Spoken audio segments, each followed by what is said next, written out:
Welcome to the Florida Everglades. The Everglades is an important home to many plants, animals, and people in South Florida. Let's go learn all about it with my friends Houston and Jean, who are Everglades advocates. This means they work hard to support and protect the Everglades. Hi everybody, I'm glad you made it to the Everglades.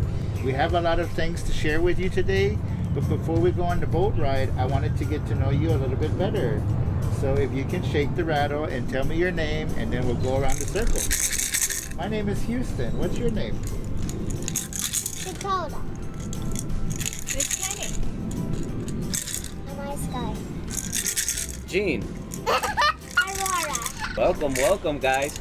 So today we're gonna take an awesome airboat trip through the River of Grass. Are you ready to go on an airboat ride? Yes! Yeah, let's go.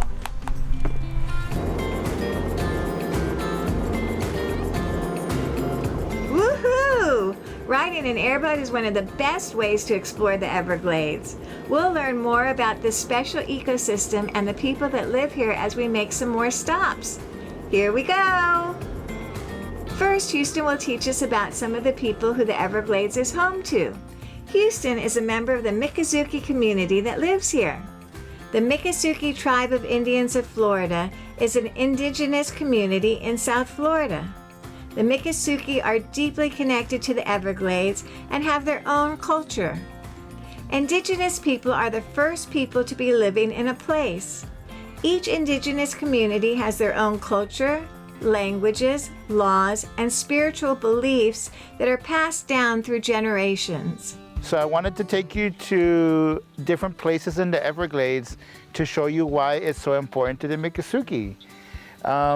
My family, the Miccosukee community, we love the Everglades because this place provides us our food, the different plants and the different trees. We can make our houses from it. You know that there's some people that live in the city, and then there's some people like me who live in the Everglades. So I wanted to come and bring you to this tree island and show you some of the houses that the Miccosukee people live. So what's a tree island? Thank you for asking. Here in the Everglades, a tree island is basically a collection of trees and bushes and grass that rises up out of the water. So it's a place that's dry that you can walk around because other areas in the Everglades are wet and muddy. So these are the dry areas. So you can take a look around and you see the little different houses here on the island. They're called chikis. Say chikis. That's the Miccosukee word for house, chiki. Chickies. All right. So yeah, you can look around the island and see the different chikis. And these are the kind of houses that the Miccosukee people live. How many people are in the family? Oh wow, okay, so we have big families that live on the island. We have grandma and grandpa and then all their children and all their great-grandchildren. So you can have a lot of people living on an island. We have a bigger idea of family. When we think about family, it's not just mom and dad. It's mom and dad, aunties and uncles, grandma and grandpa living together. So when we think about family, it's a big family.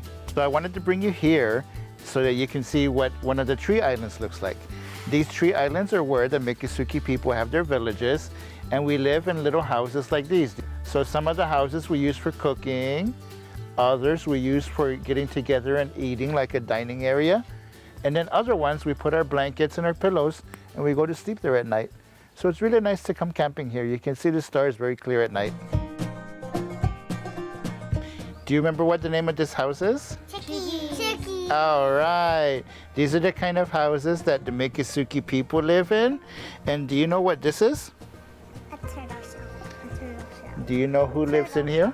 A turtle. Nice. Yeah, so this is a different kind of house. This is the kind of house that a turtle lives in. So you can pass it around and take a look at it. And so it reminds me of these houses because these houses are where the Miccosukee people live. And this chiki that we're in is actually, it's kind of like our kitchen area. Nice. This is where we cook our food over the fire. And this is our beautiful kitchen. I also want to show you how we turn some of these animals into musical instruments. Oh, you think it's a drum? Yeah. It could be, yeah. That could work. It could also be. So take a look, see? It's the same thing. Bass? Yeah. That's a Look baby at turtle. Baby turtle. And it's a rattle at the same time. Wasn't Yeah, so we like to use these turtles whenever we have special events. We like to have a big festival where we make some food for people to eat. And sometimes at night we tell stories. And at night sometimes we also get together and do dances and sing songs. So that's when we use these beautiful rattles like that. And all of these things are made possible because of the Everglades that we care for.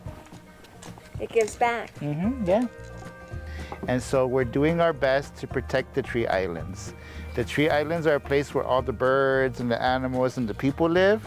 So it's actually a place that does so much for all the animals and people that live in the Everglades. I wanted to show you these houses because that way you can see our connection with the Everglades. The roof, the legs of the Cheekies, and even the boardwalk are all made from trees that you can find here in the Everglades. So you see, if the Everglades is healthy, that means that we can have a healthy way of life here in the Miccosukee world. That's really interesting. One of the unique things about the Everglades ecosystems is that everything is connected.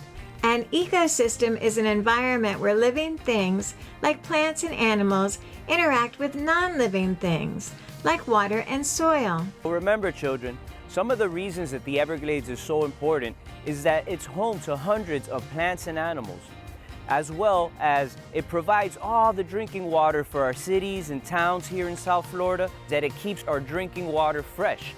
See, every time it rains, the water goes down into our aquifer, which is where we get our water from. So it's important that the rains recharge the Everglades and recharge our drinking water supply.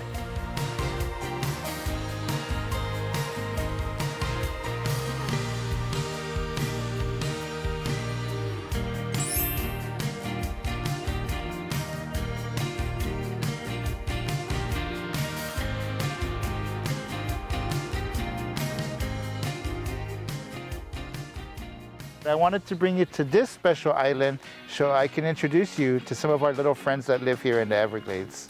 So let's go say hello. So Gene, I wanted to know, what's this animal that you're holding? It looks so strange. What is that? Well, Houston, this is one of our little friends that live here in this island, that live here in the Everglades. This is a little baby American alligator. Wow, that's so beautiful. Just get this hand, hold them here, and then just gently hold them. You could hold them there so you won't Oh, wiggle you're away, okay? eye to eye. Ah! Yeah, and look, Gonna stare and at he looks like he has a cute little smile, just like all of you, right? Here, Cody, now your turn. Give me one hand. Here, look, I All can right. help him. No, mommy, Cody can do it. Now with this other hand.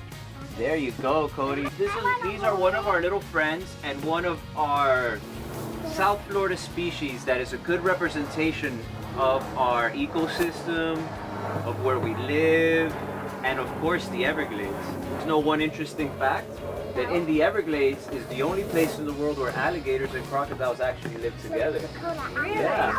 Remember guys, the Everglades is home to hundreds of animals and plant species, okay? And it's important that we take care of them so that kids in the future will also have a chance to come and experience the Everglades and the animals that live in here as well.